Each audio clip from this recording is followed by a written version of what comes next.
আবারও মোস্তাফিজুরকে নিয়ে আইপিএল থেকে বাদ দিলেন কেকেআর। কেনই বা বাদ দিল এবং কেনই বা নিলামে মোস্তাফিজুরকে 10 কোটি রুপি দিয়ে কিনলেন শাহরুখ খানের দল, এই বিষয় নিয়ে চলো ডিটেলস কিছু দেখে আসি। মোস্তাফিজুরকে যখন কেনার পর থেকেই শাহরুখ খানের উপর অনেকটাই হুমকি আসে। শাহরুখ খানকে বলে তার জিব্বে কেটে নিবে এবং তাকে অনেক গাদ্দার বলেছে এবং ভারতে মোস্তাফিজুরকে বিমানবন্দর থেকে ঢুকতে দিবে না। নানান জল্পনা কল্পনার ডানা বেঁধেছে এই আইপিএল খেলাকে ঘিরে। মোস্তাফিজুরকে এবার প্রকাশে অনেকটাই ভারত সরকারের চাপে মোস্তাফিজুরকে বাদ দিতে বাধ্য হলেন কেকেআই এবং শাহরুখ খানের বোর্ডে। কিন্তু শুধু কি মোস্তাফিজুরকেই বাদ দিয়েছে, সারা বাংলাদেশকে তারা একটা হেয় পূর্ণিমা করেছেন, অনেকটাই তুচ্ছ করে গণ্য করেছেন। এদিকে আইনমন্ত্রী আসিফ নজরুল তিনি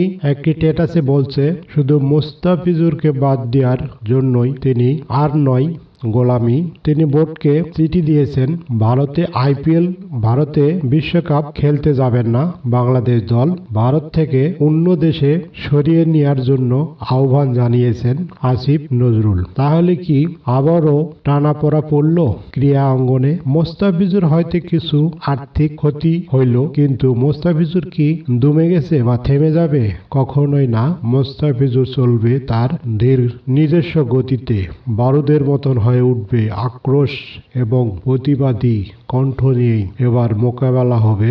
ভারতের সাথে যদি বিশ্বকাপ আমাদের খেলা হয় তাহলে অবশ্যই অন্য দেশে, কিন্তু ভারত একটি হুমকির মুখে পড়ে গেল, কারণ অন্য দেশরা জানবে যে এখানে প্লেয়ারকে সুরক্ষা এবং নিরাপত্তা দিতে ব্যর্থ হলো ভারত। এই কারণেই অনেক দল ভারতে আসতে চাবে না। এতে ভারতবাসীর অনেকটাই ক্ষতির দিকে হবে। আর এদিকে আসিফ নজরুল আরো বলেছেন আমাদের মোস্তাফিজুর আইপিএল এ খেলতে পারবে না এবং তাকে অপমান করার কারণে আমরা আইপিএল বাংলাদেশের কোনো চ্যানেলে আমরা সম্প্রচার করব না, সম্পূর্ণ সম্প্রচার বন্ধ থাকবে। আপনাদের এই বিষয় নিয়ে মতামতটা আপনারা অবশ্যই জানাবেন যে আমাদের কি করা উচিত এবং আমরা কিভাবে এটি সমাধান করতে পারবো। সকলকেই আবারও ধন্যবাদ।